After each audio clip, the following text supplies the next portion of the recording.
Our next case is Soaring Pine versus Park Street. This is a 15-minute mini oral argument on the application.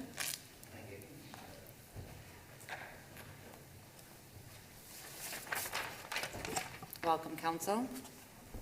Thank you. You may reserve some of that 15 minutes if we do not use it up, and we ask that you do your best to keep track of your time, and you have 2 minutes of a free fire zone. Good morning, Your Honors. Mary Masseron on behalf of the defendant appellant, the Realty Group.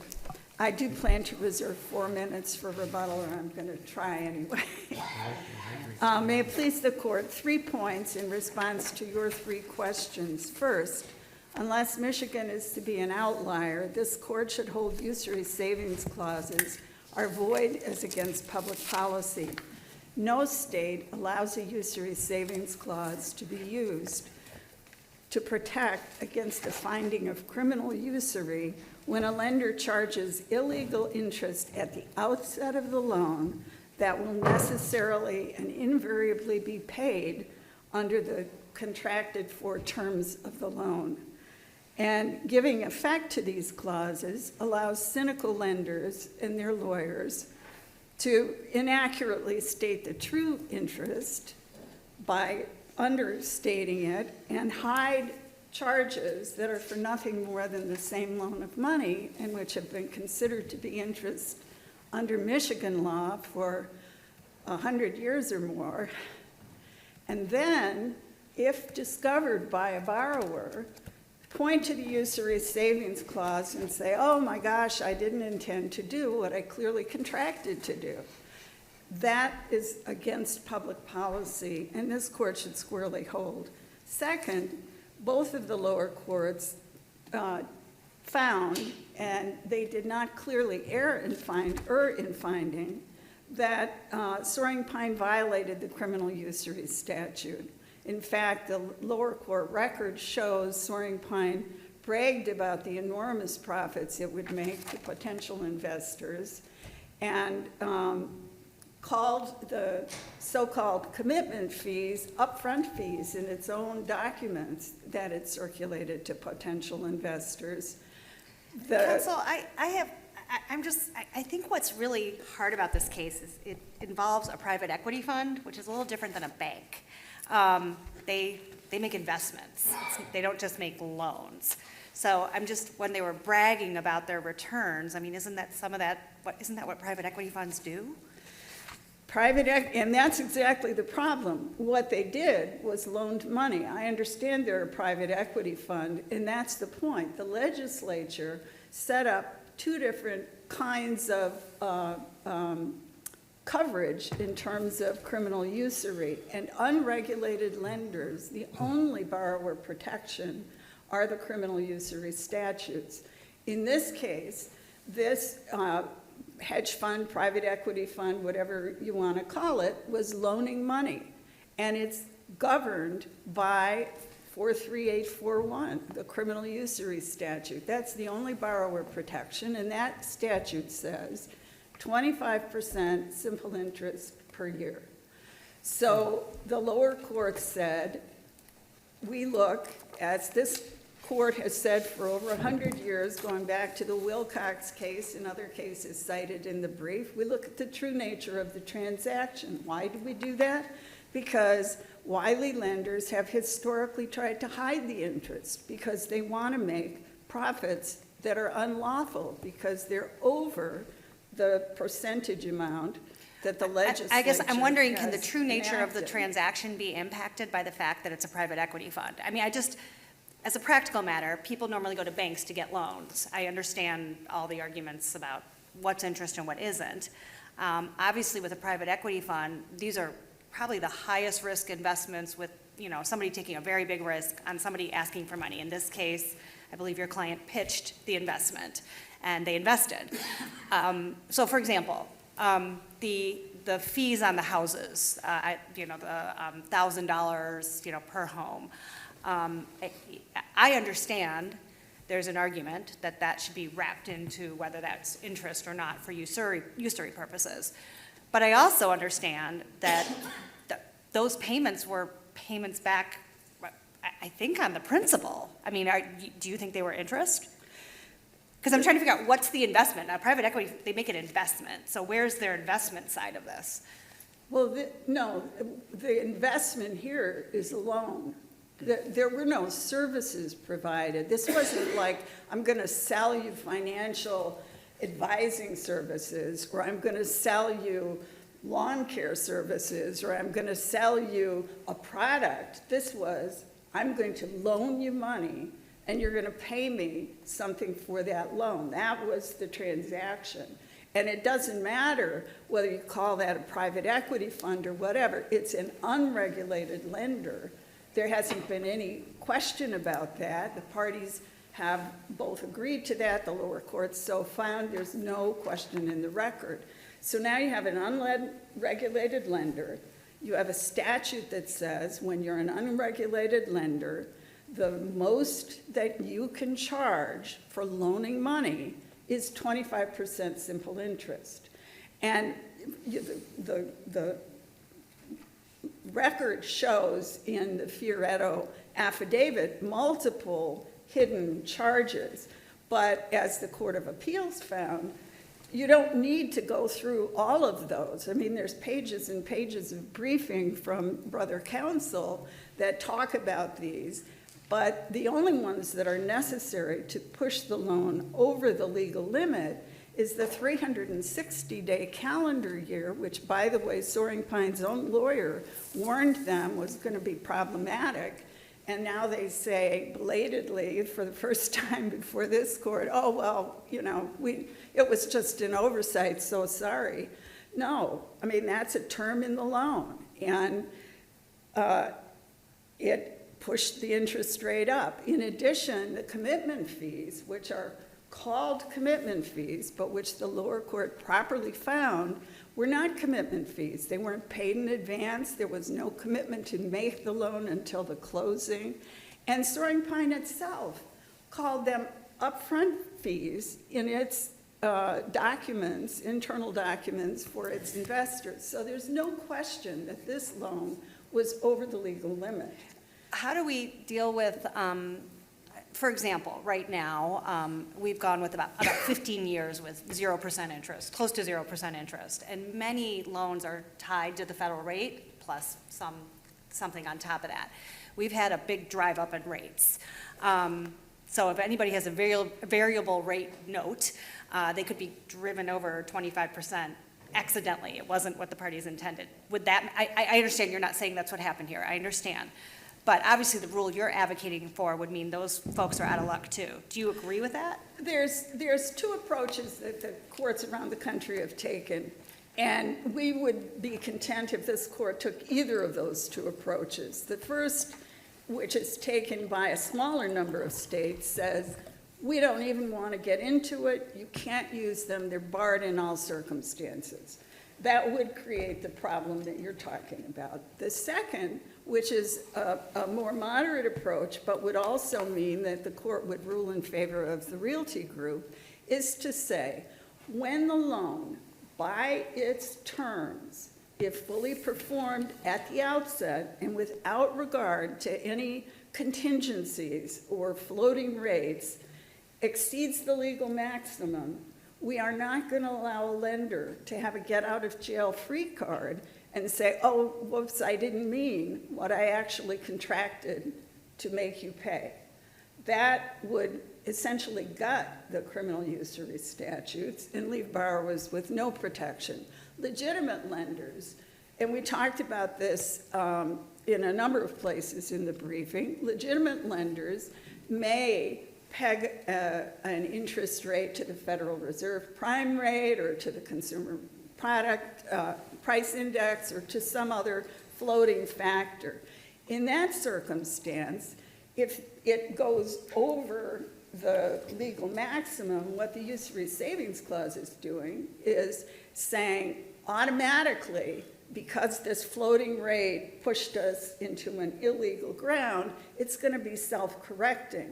That's not what happened here. What happened here is the lender disguised interest under all sorts of hidden labels that were inaccurate. The record clearly shows that. Soaring Pine What should we failed. make of the fact that your client was a sophisticated commercial party who likely was not fooled by all these disguises? You know, he's not a, you know, he solicited the loan. I mean, does that have any impact on our analysis? Let It me- may or may not, but I'm having a little trouble going Let along me with the say a cou- notion that he was, you know, a babe in the woods. Let me say three things to that. First, what the court is being asked to do here is to write a rule that's going to govern all the cases. And so the specific borrower in this case is not going to be the borrower in the next case or the next 20 cases. So I don't think it's correct to look at the borrower. Secondly, the legislature did not make this distinction about commercial loans and sophisticated borrowers. What the legislature said was the focus is on the lender. It's the lender's obligation to figure out what is interest. And Michigan courts have said that for decades. It's the lender's obligation to research that, to figure it out, and to limit the charges, hidden interest and stated interest, in accord with the law. And the legislature also said the distinction isn't something about the borrower. The old rule used to be that commercial parties couldn't bring a usury defense, right? I don't know about the old rule. I know that there's been amendments, and certainly the amendments made clear that understand. unregulated lenders are governed for any kinds of loan. I think, and we went through that legislative history in the briefing, and I don't think it's been questioned in. So your bottom line is, not to cut to the chase, it shouldn't affect, you're pouring it on a little thick, but it shouldn't affect the legal analysis. Is that what you're saying? Correct. All right. Correct, because the legislature's focus is on the lender, and it makes the distinction between regulated and unregulated lenders. Okay. What do we And- make of the business section submitted an amicus brief, obviously, in this case, and noted that, obviously, there's probably thousands of contracts that have these clauses, and that it could create all kinds of problems for business in Michigan.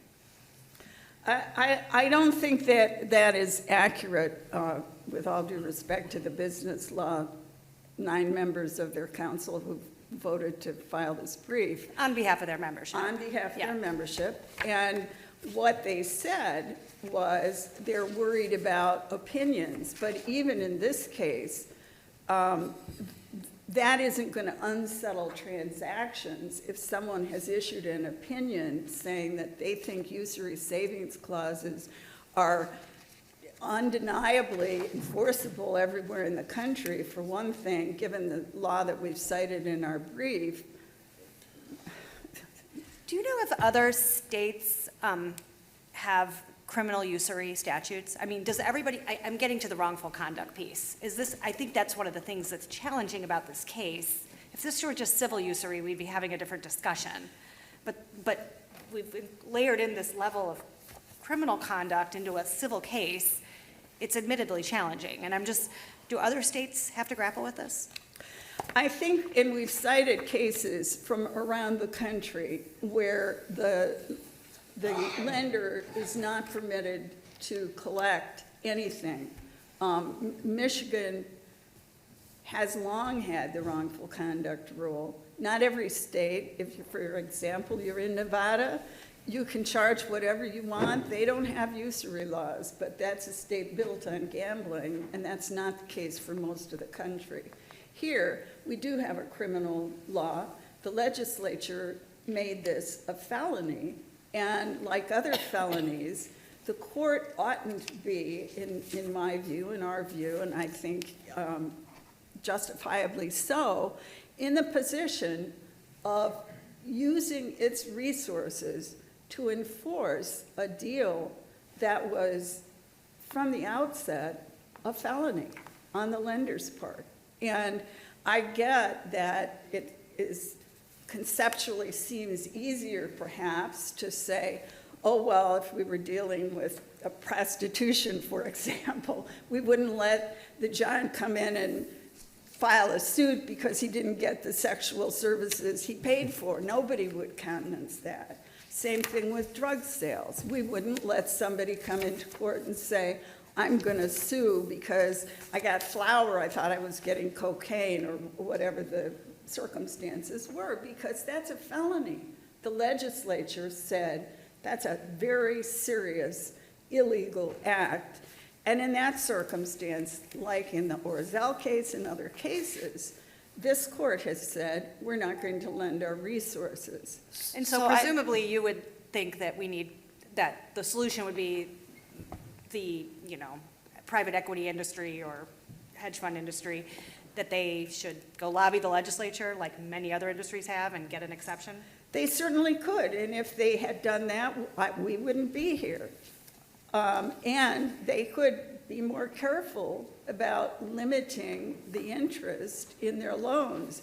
Regulated lenders have all sorts of disclosure requirements and time after you sign the loan where you can get out of the loan. There's all kinds of borrower protections available when regulated lenders like banks are loaning money.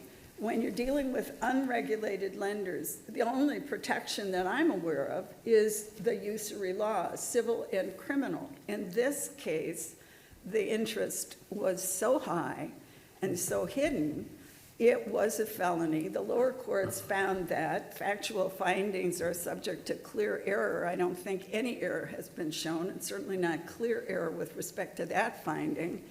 And the outcome should be, if this court wants to send a powerful message, it would apply longstanding Michigan law and bar the courthouse doors to a lender who engages in this kind of duplicitous conduct. It would do that because every lender lending in Michigan would then know, we better be careful about what we're charging. On the flip side of that, so you argue that Soaring Pines should be barred from recovering even the principal amount, the principal balance. Can't we have a situation where you have borrowers that are knowingly entering into these high interest loans and then defaulting on them and knowing that they can just categorize everything as interest and have everything forgiven under this? The lender has every opportunity to protect itself in that circumstance because the lender can easily look to see what charges are considered interest and can design a loan that fits within Michigan law. So Had the lender done that here, the borrower would have no defense. So are you saying that they can draft it where they can protect the principal, or that they have to do everything correctly? There can be no wrongful conduct, otherwise the principal is at risk? No felonious wrongful conduct. And that shouldn't be that hard. I mean, we're dealing with very sophisticated equity funders who are operating on a national scale these days and are really replacing what used to be the lending through community banks. Community banks pretty much dried up after the last financial crisis, and all of the loaning that they used to do, which was the sort of small mom and pop, higher risk loans, that credit is not available in the same way. So now what's happening is these hedge funds, equity funders, which are making enormous profits, are lending. There's no disclosure obligations, and as here, all sorts of hidden charges are being included, putting the loan way over what the legal maximum is. Thank you.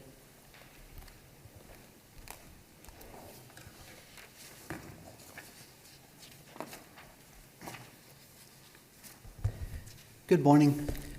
Dan Troika on behalf of the plaintiff and the cross appellate in the appellee Soaring Pine. This loan is as ordinary and banal as a loan you're ever going to see. There's nothing unusual about it, and I want the court to understand the terms because I believe that they have been in significant ways misstated. This is a loan to fund a house flipping operation in Detroit or Highland Park. The stated interest rate is 20%. There's a $25,000 commitment fee on $1 million loan.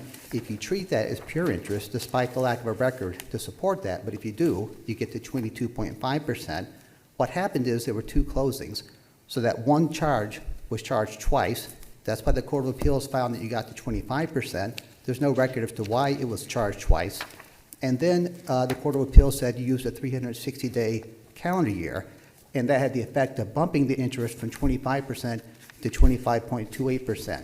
The Court of Appeals said on page 9 of its decision that that was slightly above the 25% rate they deemed applicable.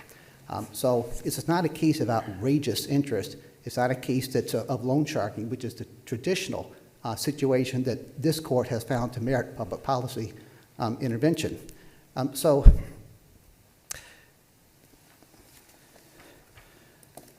it's a normal loan. It's 25.28%. And what the Court of Appeals did is they then went back to the usury savings clause, and they said as a matter of public policy, we're going to enforce this clause because we have a strong policy in favor of enforcing contracts. So the Court of Appeals said in its published decision that the note would be deemed non-usurious because of the usury savings clause. The only reason the Court of Appeals went on to find usury is because they said that we filed a lawsuit to collect. So on page 13 of their decision, it says that's the basis for usury, not the note itself. The first question this court asked us to brief was whether or not usury savings clauses should be enforced. The appellant here is incorrect about the state of the law nationally. Pretty much every court that's addressed this outside of Rhode Island has ruled and held that usury saving clauses are generally enforceable or they are evidence of intent. The general rule that's emerging, to the extent that you have a general rule, Counsel, do those states have a wrongful conduct common law? I'm just wondering, that obviously is what's complicating this case. So I agree and understand. Certainly in some of these cases, wrongful conduct is discussed. For the most part, the cases don't go into it. So they're simply saying whether or not we're going to enforce a usury savings clause in a situation where it went beyond a legal maximum. And you do have cases where the face amount was, for example, 27.5%, and the court said that's close enough, we're going to treat it as 25% under your savings clause. But I can't answer your question as to whether or not those cases analyzed it in terms of wrongful conduct. I will say the state of Rhode Island, which is the only state which has definitively said you're going to forfeit principal, does so on the basis of its statutory scheme, which the court there itself describes as harsh. The statutes there say that you lose principal if you commit usury. We don't have that rule here. So, What about the sort of compromise position I think we've seen Texas and Florida take? It seems like a fair scheme. You know, it's the usury clause can still be used if the document on its face isn't screaming usury. So is that something that could be workable? yes. Yeah, that's certainly one of the sort of compromises you see. What you will see are two ways in which usury savings clauses are enforced. There are really three. One is sophisticated borrowers, which we do have here. Another is where the rate is close to the legal maximum. It may be a little bit over, but there are several cases that said that close enough is good enough. And the third is we're going to look at it as evidence of intent. As the Justice was pointing out, you may have floating interest rates. You may have circumstances where a contingent charge comes into play, which pushes it over a limit. So in cases like that, courts have said we're going to look at the usury savings clause, and we're going to rely upon that as evidence of non-usurious intent. So there are definitely circumstances, all of which are somewhat fact-intensive, in which courts have enforced usury savings clauses.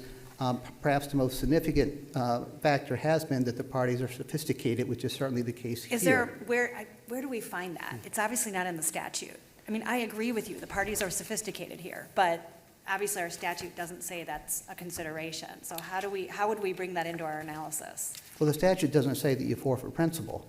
The court is being asked to invoke public policy for the purpose of avoiding principal in the case of alleged criminal usury. And so when you get into the realm of public policy, everything's on the table. The court has to look at the history of the state law as expressed by our legislature, and of course we don't really look to our own personal opinions on the matter.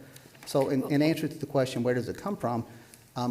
Well, there's nothing in the statute that says you avoid principal. So I'm not sure that I am in agreement that they're a sophisticated company. I mean, it's a small company that flips houses. Give me your best argument of why you think that they do fit as a sophisticated borrower. So the borrower is a transactional attorney who formerly represented my client. That was his introduction. He came to us and pitched this deal, said he had experience with thousands of house flippings, and we relied upon that. We thought this was win-win. We believed it was a noble purpose. We thought he was being truthful. We're going to go into Detroit, Highland Park, via the land bank, and we're going to take blight, and we're going to turn it into new housing. So he presented himself as sophisticated, and he was our attorney in the past. I mean, that's very fact intensive, and I did ask you about this specific borrower, but what should our general rule be about if we're going to take this approach? What is a sophisticated borrower versus an unsophisticated borrower? What could that test look like? Generally speaking, commercial transactions. So this issue's come up twice in the Sixth Circuit Court of Appeals applying Michigan law. In the Lindsay versus Covenant Management case, which is from 2009, that court said that usury concerns, quote, do not pertain to sophisticated borrowers taking out million-dollar business loans. Now, I know that's somewhat redundant. They don't define what a sophisticated borrower is, but they reference a commercial million-dollar loan, which is exactly our case. So that's our line, is that if it's $1 million or more, then they're sophisticated. Well, what I would urge to the court is that a commercial borrower with a business plan who comes in with a pitch deck and says, this is what we're going to do, and I have lots of experience, would definitely fall on the sophisticated side of any line. As to where you draw that line exactly, I can't say, but I don't believe we're in that case. I don't believe that credibly the defendants in this case can allege they're not sophisticated, particularly when they pitch this commercial deal. The other Sixth Circuit... Well, and certainly that would be, presumably that'd be something the trial court would have to work out. Yes, and I would also note there are quite a lot of fact issues that were resolved by the trial court without any sort of evidentiary hearing.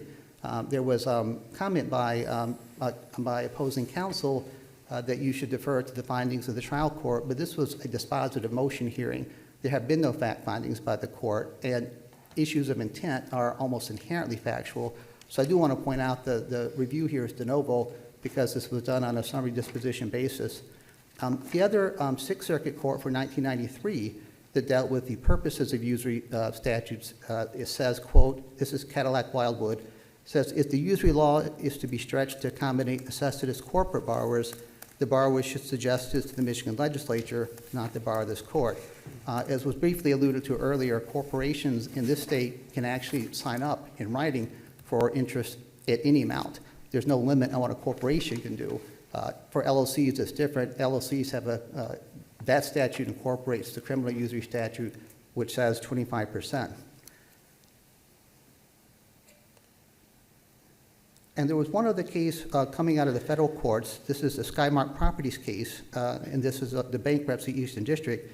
And it dealt with a situation in which the note was alleged to necessarily be in violation of Michigan usury laws, and that court enforced the usury savings clause and said the interest due under the contract cannot exceed the maximum rate allowed by Michigan's usury statute, and therefore they weren't going to treat it as usurious. So once again, it was looking to the usury savings clause to evidence the party's intent.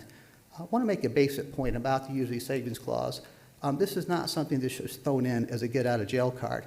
The reality is that Michigan usury law is a patchwork. It is Swiss cheese in which the holes are bigger than the cheese. It's extremely complicated, and both borrowers and lenders don't truly understand it. I've attached to my appendix a publication which you can today go and download from the Michigan Department of Finance and Insurance Services that tells you the 25 different types of loans and the several different types of rates that apply. It's an incredibly complicated regime. There are several circumstances in which the applicable interest rate is none. They say no ceiling.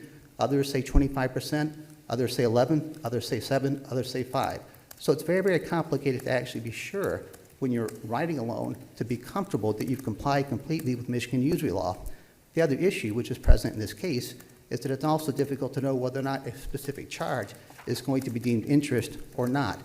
You've heard argument that we entered into a note that by its terms would require payment of usurious interest. And that's not true if you read it. But in order to get to a higher number via the affidavit of their accountant, they took things like title insurance premiums, property inspection fees, attorney fees, things that are customarily put on a borrower, and said that those should be treated as interest. Now, of importance to this court, the historical definition of interest and the common sense definition of interest is the fee for the use of money. We have a long line of cases, I believe it's Wilcox and several progeny, that state that charges for services rendered for out-of-pocket expenses are not usury. So you have a situation here where the trial court, although not the Court of Appeals, actually accepted the argument that things like title insurance premiums should be deemed interest. And that is something that's quite difficult for a lender to anticipate. So the reason the business law section filed an amicus brief is because they are aware, and they represent both borrowers and lenders, that this is an extraordinarily complicated area of law, and that it's appropriate for both borrowers and lenders to protect themselves. Isn't via- that, though, a little inconsistent? You're saying, well, but on the one hand, these are sophisticated parties, and they know what they're doing, and then you're saying, but we need a savings clause because it's really complicated, right? If they're sophisticated parties, aren't they held to, you know, to be liable for you know, orchestrating a sophisticated deal? So sophistication in this case means anticipating what a court will do, and none of us can do that. And I don't know what this court will do. I didn't know what the Court of Appeals would do. So the issue of the law just isn't clear across the board. So they put these clauses, which are agreed to by the borrowers, for the purpose of providing some certainty. They do give rights to the borrower. The borrower doesn't have to pay beyond the maximum, and the borrower is credited if they do pay. So it's not a situation in which it's just serving the lender. The court asked, in addition to whether or not usually savings clauses should generally be enforced in the state of Michigan, whether or not my client had committed a crime by filing suit. I do want to address that issue with my limited time remaining. The Court of Appeals said that the mere act of filing a lawsuit was the criminal act on which it based its finding of usury. In other words, the loan itself was not usurious, but filing a lawsuit was. And I think this court should take seriously a published decision of the Court of Appeals that basically waives litigation privilege and says that merely filing a lawsuit can put you in jail. We don't think that can hold up. It's a pretty radical decision, and we believe that the usury savings clause, if it's going to apply to the note, is going to apply to the alleged intent to collect on the note. I will also say that Even assuming, let's say we agree with you that the act of filing the complaint can't be the trigger of criminal liability under the usury statute, aren't there other acts that are sufficient to show the trigger, right? That they charged the fee, they sent a demand letter demanding what this is. I mean, even if we agree with you, aren't there other sufficient triggers for the statute? there was a demand letter that was sent shortly before filing suit. And I will note that the Fifth Circuit has said with regard to an erroneous statement in a demand letter that would be remedied by the usury savings clause. Now, obviously, that's not binding in this court, but the only court that I could find to have addressed this issue said that that's still subject to the usury savings clause. Generally, this is an issue of intent. The trial court and the Court of Appeals, we believe, erred by simply assuming criminal intent and flipping the burden here. Criminal intent should not be presumed. There's no evidence that my clients actually had criminal intent. And if this court were inclined to think that that's a possibility, we would submit that that should be remanded because there was never a factual determination. The court just simply looked at the document and said, well, you must have had criminal intent because by our math, it adds up to 25.28%. Two other things in my 44 seconds left. One, on the issue of the remedy, there is essentially no case law outside of Rhode Island that would void principle. The typical analysis is that the extension of $1 million is not a crime. If you do charge usurious interest, then the remedy is going to be the civil remedy in Michigan, which is you lose interest, you pay attorney's fees. That's what the legislature has provided. There's no need for a court-imposed additional remedy. We don't think there's any point in going beyond that. My last point is there is a statute that specifically exempts this loan. The Court of Appeals deemed it to be waived. We think it should be considered because we would ask that the court issue a decision that is comprehensive and not leave a gap. Thank you. Thank you both. We used all your time. I'm sorry. The case will be submitted.